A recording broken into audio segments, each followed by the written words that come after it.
President Biden addressed the nation this week just after his shocking announcement on social media saying he was dropping out of the 2024 presidential race. I've decided the best way forward is to pass the torch to a new generation.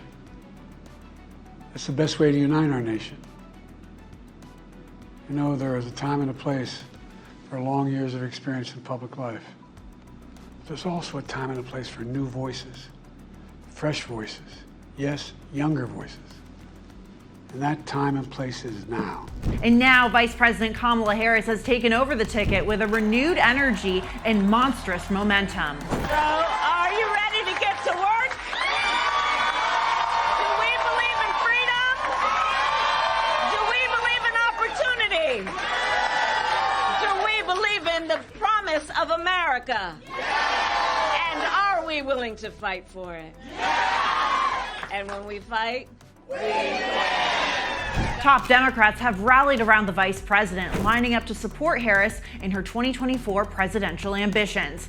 It's got the nation talking and reimagining what the next 4 years could look like at the White House. Republicans now have a completely new strategy to form. Former President Trump is the oldest presidential nominee on a ticket, and with Biden out of the picture, will the vice president bring a tougher than expected fight to the Trump campaign? This election could make history, with Americans potentially voting in the first female president of the United States. It's time to go on the record with Scott Tranter, Director of Data Science for Decision Desk HQ. Scott, let's jump right into it. A lot has changed this week, just in the last 48 hours alone. We are seeing Democrats coalesce behind Vice President Kamala Harris. It's been a complete 180 from where we were last Saturday and the week before. So do we have any possible polling on how Vice President Harris fares against Trump in a general election? Yeah, we have some good polling, although most of the polling hasn't been taken after she's considered the presumptive nominee, which is important because that's a different frame of mind for the voters. But what we do know is over the last month, in hypothetical matchups nationally between her and Trump, she is 2 points behind. And that's a 4-point gain over the last month. She used to be 6 points behind. So as Joe Biden's candidacy has become into question and she's become more of a potential nominee, her numbers have risen. So, this completely resets the race. We're going to need to see a lot of new polling to see where this shakes out in some of the battleground states. So we know that before Harris was, put to the top of the ticket after President Biden dropped out, there were a number of these hypothetical polls that put her up against former President Trump, but they were hypothetical, as in when voters were, responding to these polls, they were responding in, a sense of if Harris were to become the nominee. Now that she's seen as the presumptive nominee, can we look back accurately at those polls and sort of take them at their face value? Short answer is no, just because of the way voters look at different candidates at different stages of where they're at. A lot of those voters, or when those polls were taken, the voters were looking at her as a vice president.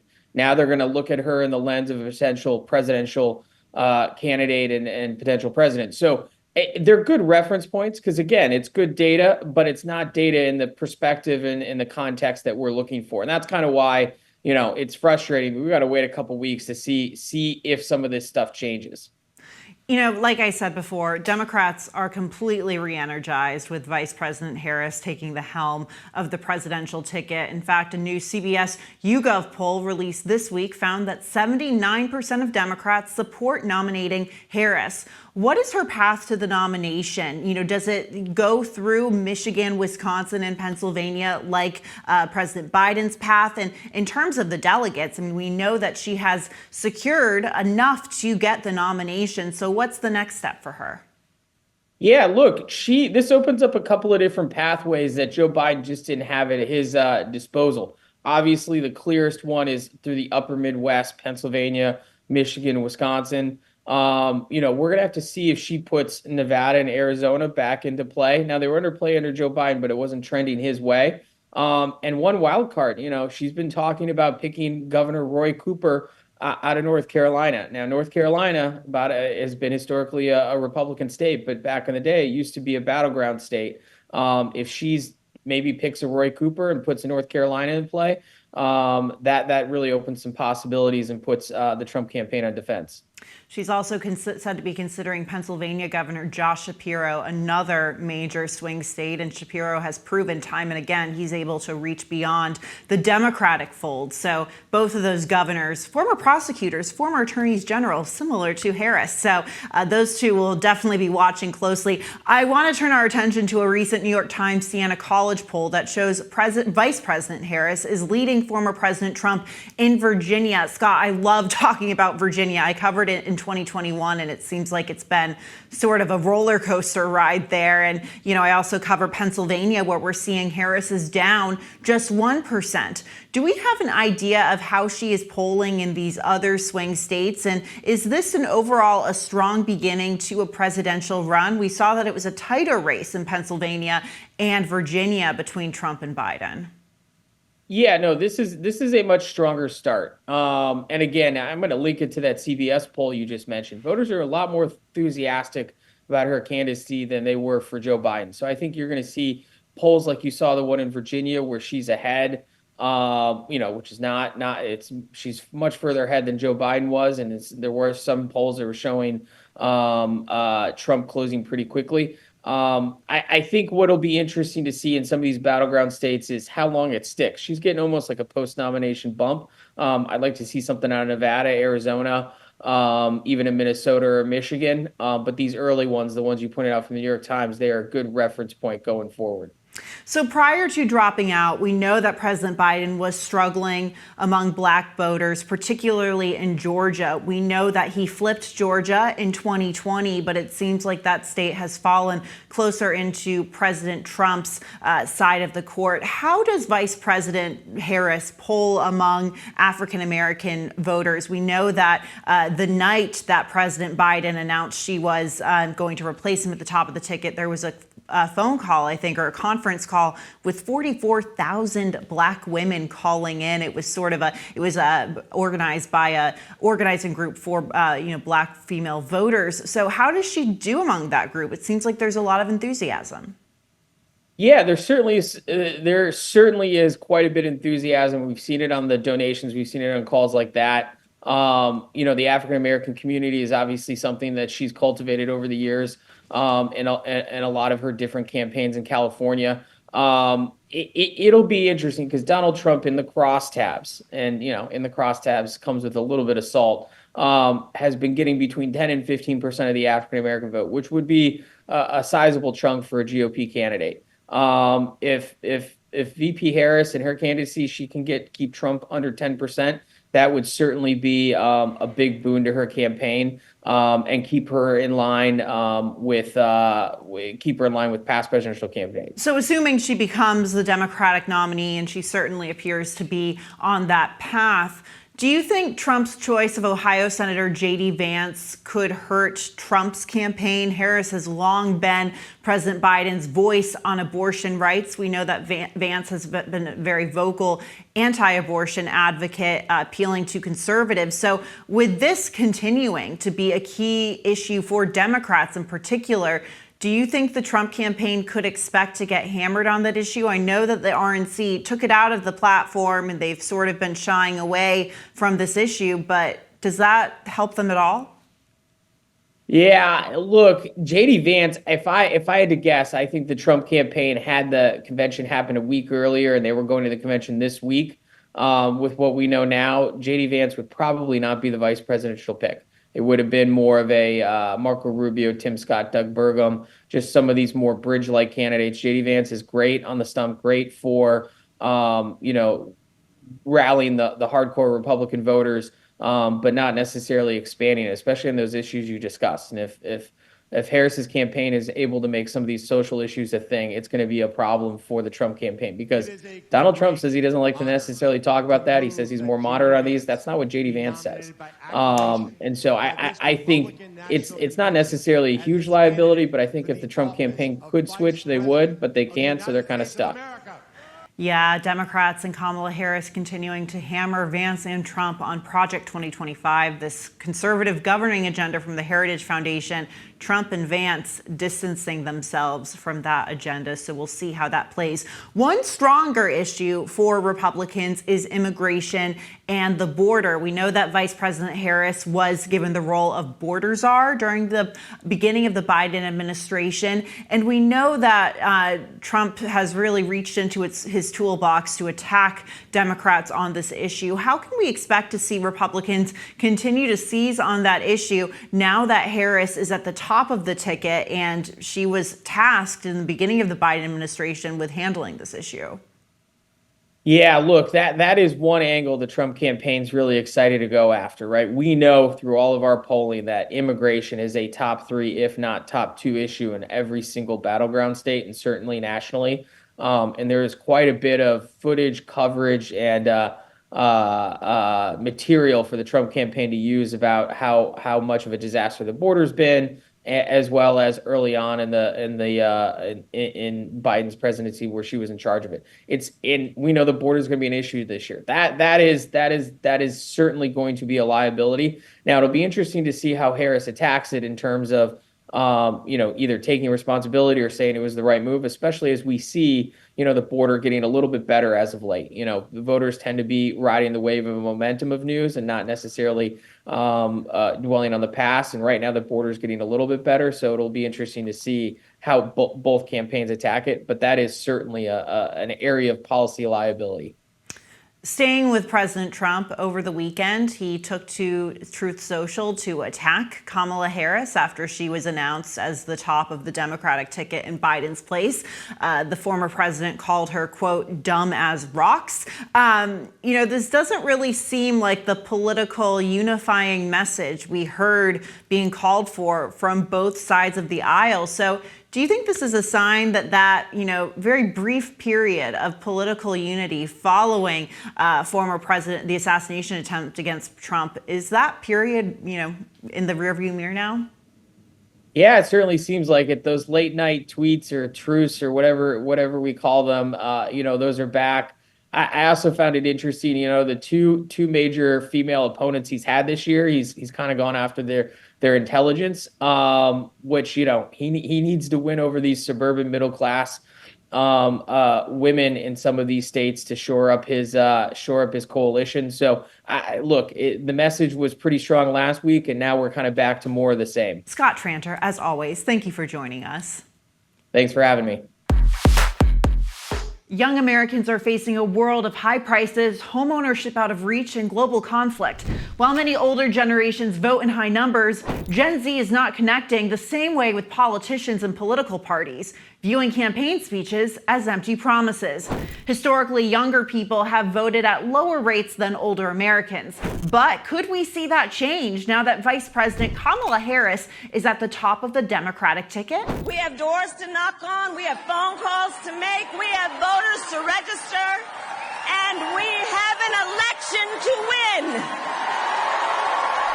From Charlie XCX to George Clooney, celebrities are flocking to Harris. Recent polling still shows 66% of voters under 29 say they will definitely vote. But can this burst of new energy keep Gen Z fired up enough until November? Joining us now is the founder of The Up and Up, a newsletter focused on Gen Z and politics, Rachel Janfaza. Rachel, thanks so much for joining me today. I want to jump right into it and turn our attention to a recent CBS News YouGov poll that found that 67% of voters under 29 say politics would be better if younger people were elected, and they also want to see more minorities and women in politics. Rachel, you obviously speak to hundreds of young and first-time voters across the country, and before we went to air, we were chatting about how Kamala Harris seems to make sense for this voting bloc. I was wondering if you could explain more for our viewers. Thank you so much for having me, Julia. So since the weekend, when we first heard that President Biden was dropping out of the 2024 race, I have just seen so much excitement from young voters, in particular young Democrats or people on the left side of the aisle. I'm hearing from a lot of young voters who were too young to vote in either 2008 or 2012, or even for some in 2016, that for them, this is their Obama moment. And I don't think the importance of representation can be understated.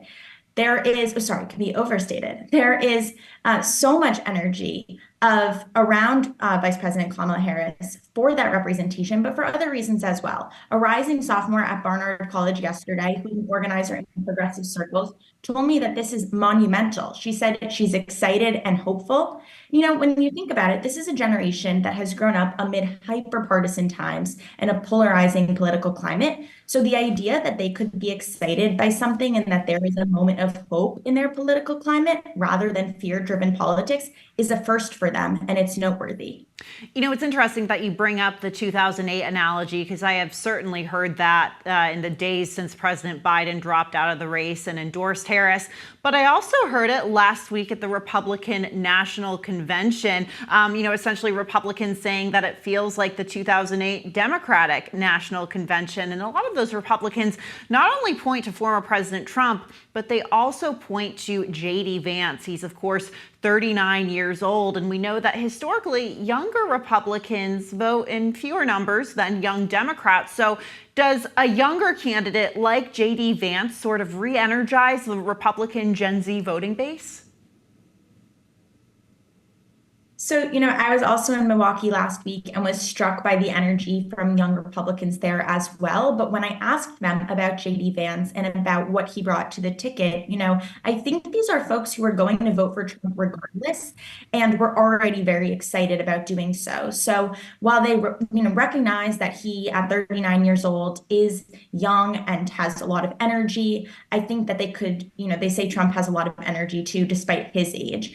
So he was already making gains with young voters. Of course, the dynamics of the race have changed quite a bit over the past few days. We see the way that Trump is reaching out to younger voters, younger Republicans on TikTok and doing videos with influencers like Logan Paul. And so there is a lot of youthful energy around Trump regardless. I think Vance probably adds to that, but I don't think it's him alone that is the contributing factor getting young Republicans to be amped up this November. Yeah, I want to zero in on that question on TikTok. It was interesting because Democrats seem to be using that as well. Democratic strategist, former Obama advisor Van Jones talked about how TikTok social media has essentially made Kamala, or she made her go from cringe to cool. His words, not mine. I mean, we see so much on TikTok about the coconut tree reference, and she seems to be so memeable, but in a very relatable way.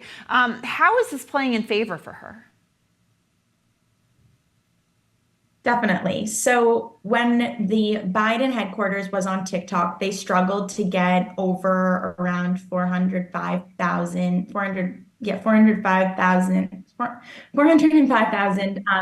followers on TikTok. But now Kamala Harris, they've rebranded it to Kamala HQ, and they have over 1 million followers, which is a huge gain in the past couple of days.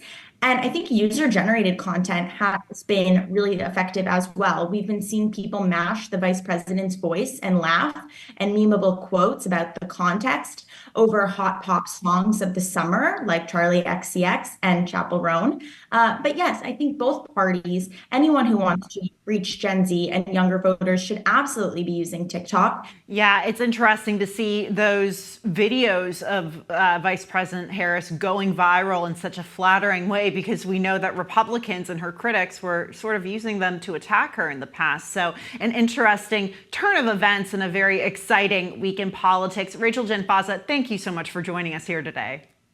Thank you for having me, Julia.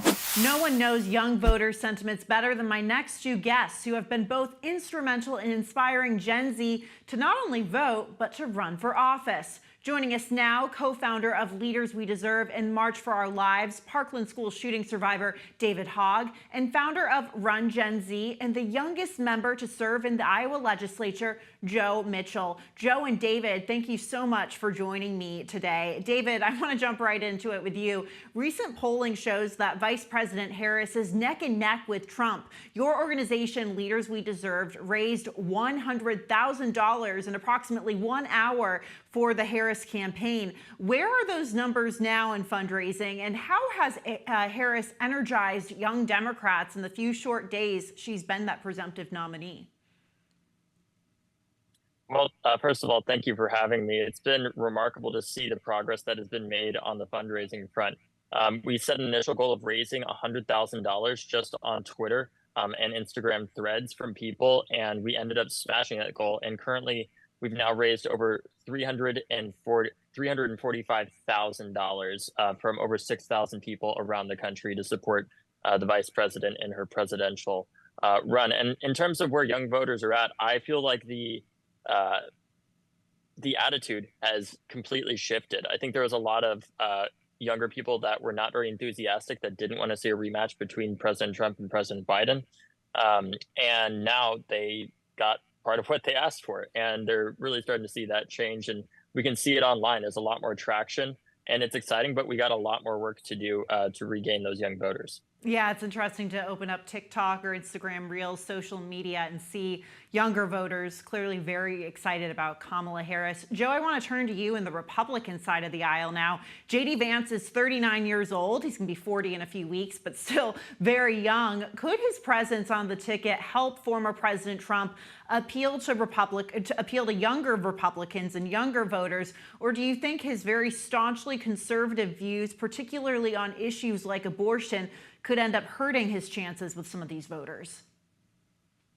Well, Julia, thanks for having me on today. And I guess, my question would be, what staunchly conservative views on abortion are we referring to? The national ban on abortion and just abortion rights in general. He seems to be opposed to expanding those rights.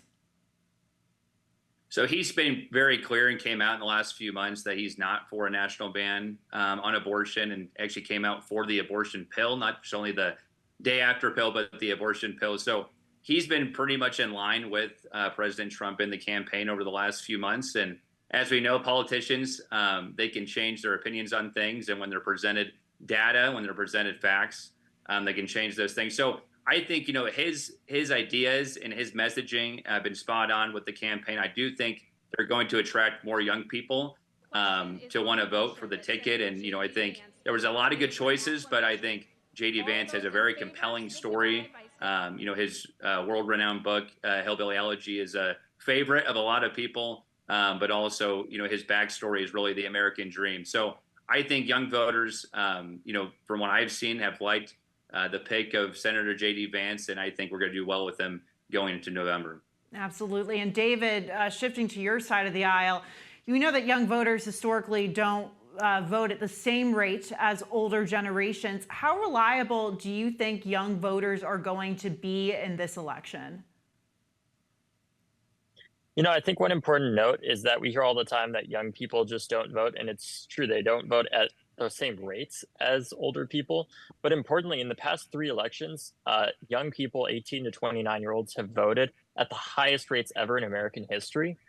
And importantly, they aren't just voting 50-50. Just to put this in context, in 2000, young people voted 50% for Bush, 50% for Gore. You could have 1,000% youth voter turnout. It wouldn't matter if they were voting 50% for one side and 50% for the other, because they're just canceling out their votes. Importantly, we've seen margins with Democrats with young voters in the double digits over and over again over these past 3 elections. And I think what's important about this one is since 2018, young people have been driven, not necessarily because we're super motivated by candidates that are out there that are exciting to them, but by the fact that there's a lot of negative polarization that's been driving out there. They're afraid of their future. They want stronger gun laws, a lot of them, because they are afraid in schools. They're afraid from gun violence outside of school as well. And they've been voting against things rather than voting for them. And this time in this election, not only are many of them going to continue voting against things, but they're actually going to be voting for someone. And I can tell you, just anecdotally from seeing on social media, young people are absolutely obsessed with Kamala Harris from everything that I've seen. It's certainly a lot more engaged than they were prior to her stepping into leading the ticket on the Democratic side, obviously. So I think that those 2 things really matter. Joe, like we said, we know that young people aren't voting at the same rates as older voters, but in particular, we see that Republicans have struggled over the years to make the same kind of inroads with young voters that Democrats have been able to make. What do you think Republicans need to do to improve on that? Well, I think, unfortunately for Kamala Harris and Joe Biden, but even more so, I've seen several polls come out in the last few days that Donald Trump is still above and ahead of Kamala Harris with young voters, and actually does far worse than Joe Biden. And so I think it's going to be an uphill climb for the Democrat ticket. And I think Donald Trump does so well with young voters. It's not necessarily Republicans, but it's Donald Trump because he's culturally relevant, and he's relevant in pop culture, and has a lot of celebrity endorsements that in the past, people like Mitt Romney and John McCain did not have. And he has people like Kid Rock and Amber Rose, 50 Cent, many other musicians and celebrities that are coming out and endorsing Donald Trump. And I think, we saw Donald Trump as a celebrity prior to 2015 when he ran. That appeal went away a little bit, I think, because of some of the things that the media and the Democrats said about Donald Trump. And I think his celebrity appeal prior to 2015 is back, and it's bigger than ever. And you can see that in the polls, and you can see that when election time comes in November. David Hogg and Joe Mitchell, a great discussion. Thank you so much for joining me. Thank you. Thank you, Julia. That's it for What's America Thinking. I'm Julia Manchester. Be sure to come back next week, and also be sure to like, share, and subscribe to The Hill's YouTube channel.